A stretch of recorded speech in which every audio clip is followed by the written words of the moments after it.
those who don't know, my name is Essynce Moore. I'm 14 years old. I am a freshman Are you at sure that's on? High School. Are you sure that's on? I just graduated from here literally like last year.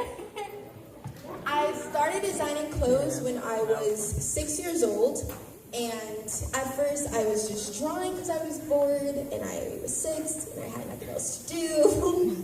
But I was doing this up until I was 10. I was pulling these pieces of paper out of my notebook and designing these collections of clothing. And finally, when I was 10, my mother asked me, she said, Essynce, you seem like you really love this. You seem like you've been doing it forever. Do you want to turn this into a business? And I said yes. So today I stand before you as a fashion designer, author, actress, and motivational speaker.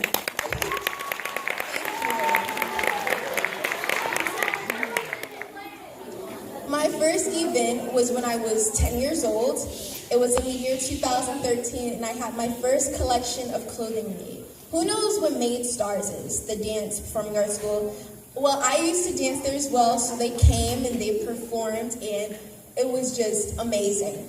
And it was at this event that my mom told me, Essynce, this is your event. You need to go speak to your audience. You need to thank them for coming. And I was incredibly shy. I didn't want to do it. I was like, Mommy, no, what if they don't like me? She was like, Essynce, you got to do it. Go do it. So I went and I spoke to this audience, and it was incredibly nerve-wracking, I'm not going to lie. And when I finally finished, my mom came up to me and she said, Essynce, there was something there. When you spoke, people listened. We have to do something with this. You need to trust me. And that's when she introduced me to motivational speaking. Who knows what motivational speaking is? Who wants to tell me what it is? I saw the hand. Just tell me real quick, straight and simple. Tell me what motivational speaking is.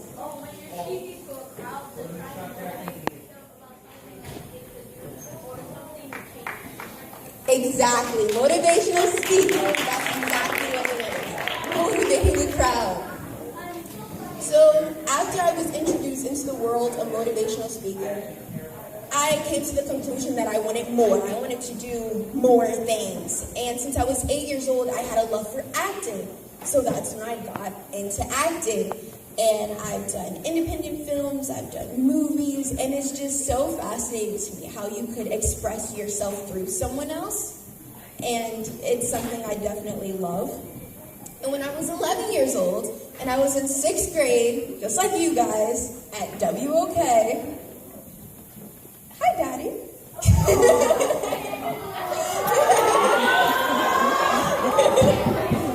When I was 11 years old, my mom would ask me the same question when I came home from school. What do you guys think that question is? What do your parents always ask you when you get home? How was your day at school? And I would always have some crazy story to tell my mom about how my day was and what happened, what my friends did, what my teacher said. And finally my mom told me, she was like, Essynce, you should write this down. And I've loved writing since I was 7, so I was like, okay, I guess I'll write it down, tell my story, blah, blah. And that's how my first book got published, Essynce, what? My first book got published, 6th grade middle school chronicles. And that book is about my middle school experience here in WOK, what happened with my friends, what happened with my teachers, and just an 11-year-old's point of view as to what goes on in school. And everyone would ask me, Essynce, are you going to write another one? The first one was really good. Are you going to continue the series? And at first, I was like, I don't know. I guess I'll think about it. But it wasn't until one day I was at the skating rink. I was just skating and skating, and then this kid comes up to me. He's got to be 7, 8 years old, and he says, I hope you write a book every day for the rest of your life, because your book was awesome. And when I say that was all the motivation I needed for the Middle School Chronicles series, that little piece of advice, that little compliment meant so much, and it created the Chronicles series. And today, on May 26th last year, the mayor declared Essynce Day. And in order to celebrate Essynce Day today, I want you all to give the person next to you a compliment.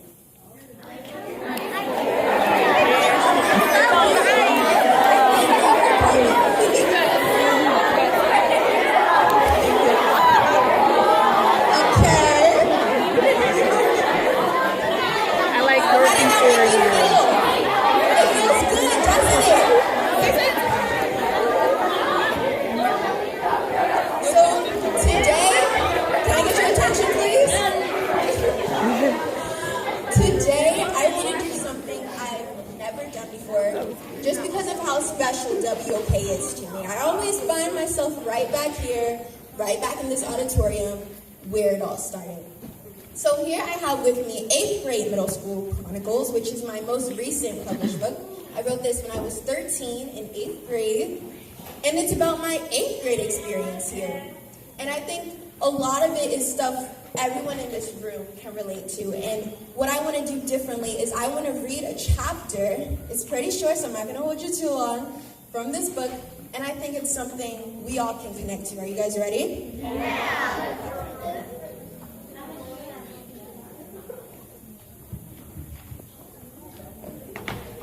All right. This chapter is chapter 15. It's called I'm So Different. You ever take a minute to look up, above all the stereotypes, above all the drama, and beyond that, all that is in front of you? Towards the end of the school year, I did. I looked up, and it was weird. One day at lunch, just like any other, I simply wasn't in the mood to talk, so I just listened to everyone else talk. While I listened, I couldn't help but feel odd. To my right, girls were talking about Instagram. To my left, boys were talking about recent fights that took place. And right in front of me, people talked about who they thought was the most attractive people in the school. That's when I began to think, I am so different. I could care less about Instagram updating their filters, people fighting over things that weren't worth fighting for, and who the most attractive people were in the school. My mind was all about my future. What I was going to do when I got out of that brainwashing building and where I was going to go first when I set seas to travel the world. My mind was so different. I entertained myself by getting lost in the thought of the roles I was going to play in movies someday, and the stories I was going to write about opposites attracting and ghost haunting. However, at the time, I didn't see these differences as gifts and something to be happy about. I saw them as obstacles, refusing to let me be like everyone else. I wanted to be unique, but not too unique. I wanted to stand out, but not too much. And that's what these differences prevented me from doing. I couldn't shine in the light that I wanted to shine in, if that makes any sense. So there I was, looking up and above all the stereotypes and all the drama that was in front of me. I'm sure it sounds nice and eye-opening, but at the time, it kind of sucked.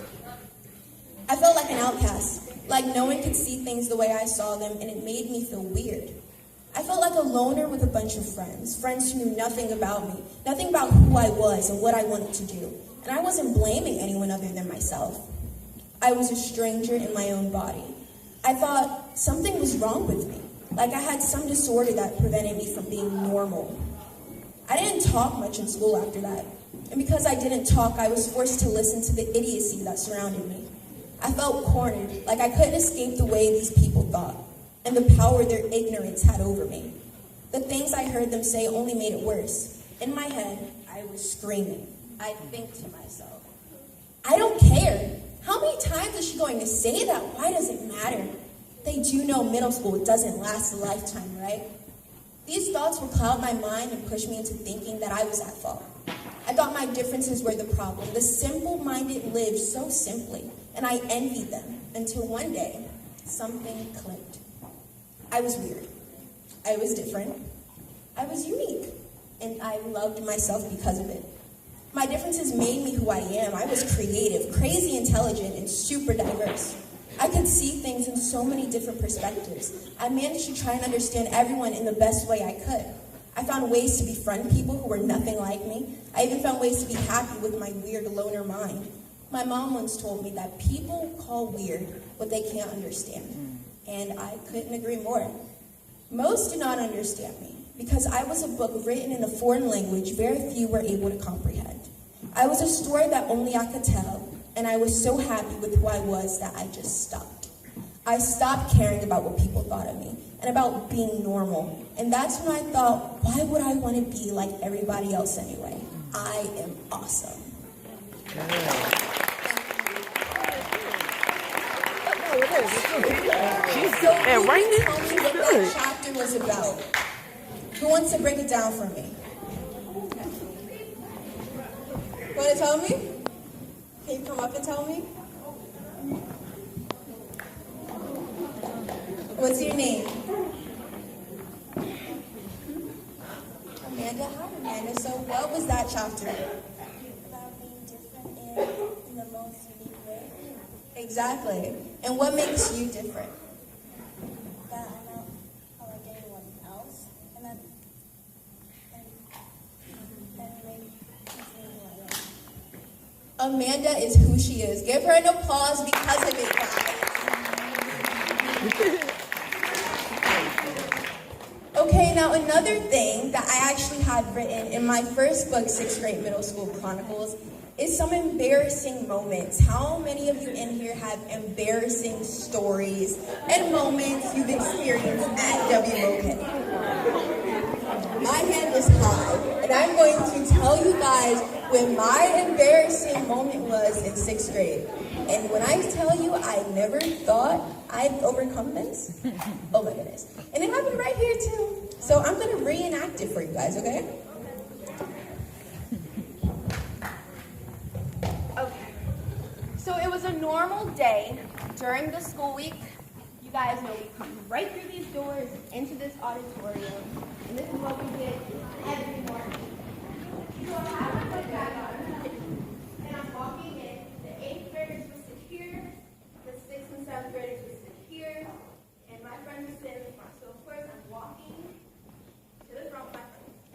I have my book bag on, and I'm walking. I'm confident, my outfit is cute, I am in the best mood. And then I go to sit down, and that's when an 8th grader comes up to me and says, "Excuse me, you dropped your double D." And one of my bras was dangling off the side of my book bag when I came in here. And that is because my room is never clean. So one of them decided to latch onto my book bag. You can only imagine my reaction while my friends laughed at me while I walked all the way out here, and everyone saw what that looked like. And we're all girls, so we can relate, right? When I say that moment is something I will never forget, see, I can laugh about it now, but at the time, it was terrifying. Like, oh my God. Oh my God. And for the rest of the day, I was hoping no one saw, that no one noticed that this particular day, everyone chose to mind their own business. But that was not the case. Throughout the day, my friends, because you know, friends are great, they kept bringing it up.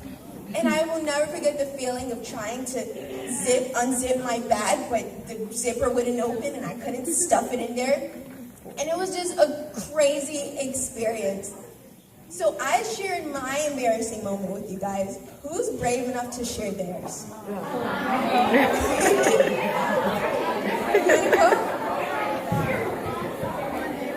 I need you to be confident about your story. Who's confident? All hands should be raised if I ask who's confident. Okay.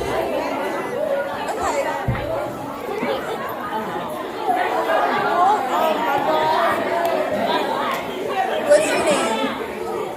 Anna Julie? Okay, Julie, you want to share your embarrassing moments?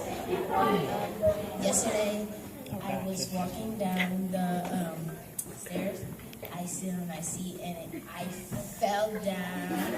And everybody saw it and started saying, "How did you fall?" And they said, "Did you break the chair?" And I was like, Talk about it now, right? Like it's funny now, yeah. It was yesterday, and I bet you a year from now, you will still remember it.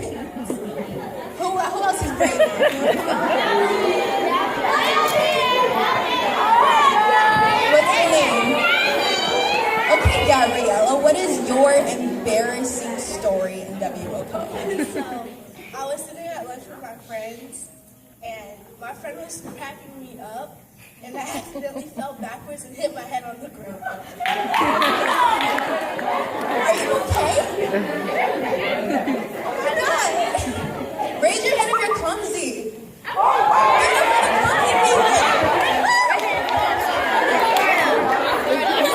One more story.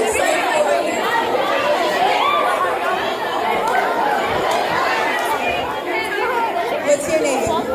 Julie? Okay. Yesterday, Yesterday. at the concert, right? So then me and my friend Esther, over there, we went to the bathroom, and the song was about to end. So I was like up there in the balcony, and I was like the loudest person there. So we went to the bathroom, we came back, and I opened the door really fast because everybody stopped clapping, and I was like, "Woo!" really loudly, and then everybody just looked at me. I'm like. And there's this other time at lunchtime where my friends hold my hands, and then they were tickling me, and I was leaning backwards, and then there was our table, and then 8th graders. So then I fell backwards, and then my head just landed in the middle of 2 8th graders. They just looked at me. I'm like, that was their fault, not my fault. And my grandma was holding my hand.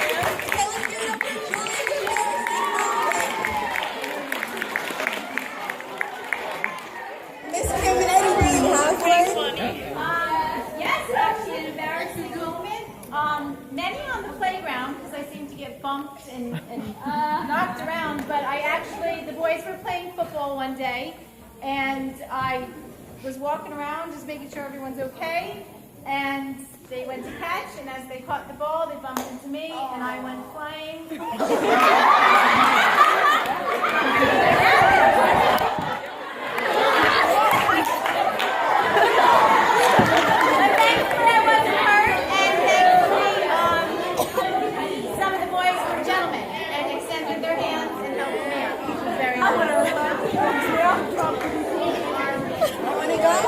Okay, one more. Come on. For everyone.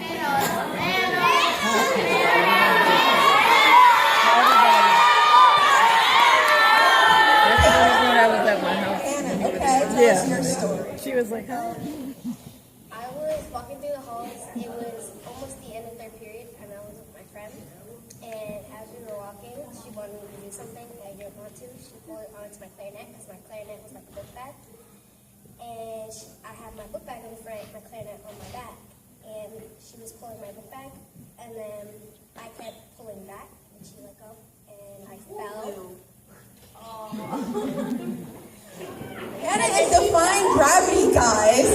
And then she started laughing at me, and then she told me, is your clarinet okay?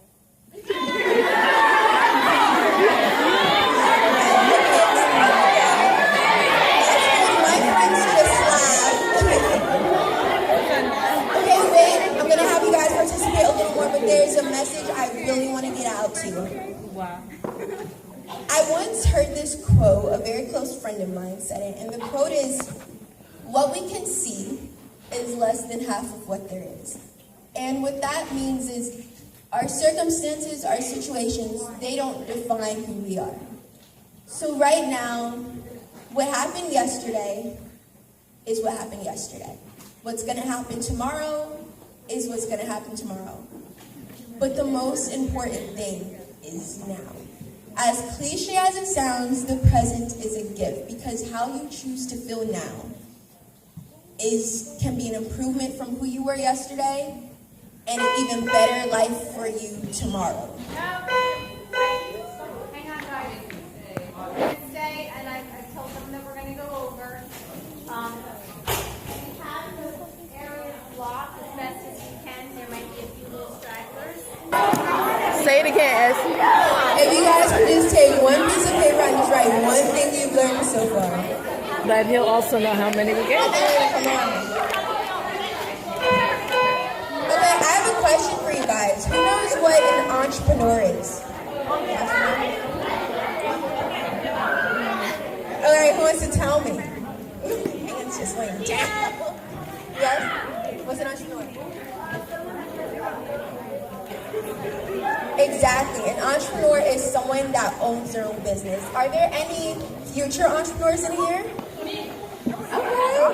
I'm liking that. That's awesome. What I love about being an entrepreneur is there's so much independence that comes with it. You learn so much about yourself and your brand. And I'm just gonna let you guys know now, if you do want to pursue that career, you really have to love it. You have to love it so much that it hurts.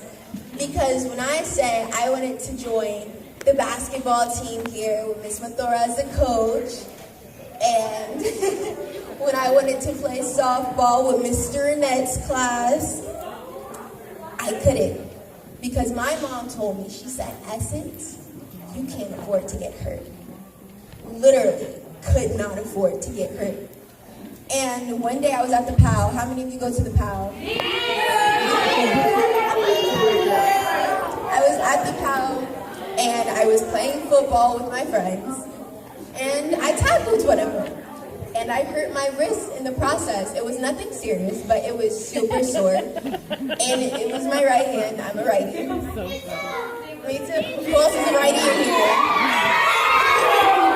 Raise your right hand. Who are lefties? Lefties? Okay, lefties. Okay. So look, that's what's unique about you. You're a lefty in a crowd of righties. So, when I played football with my friends, it wasn't just me playing football with my friends. It was me being a kid. It was me playing rough and running around and taking risks, and that was something incredibly enjoyable. And when my mom told me I couldn't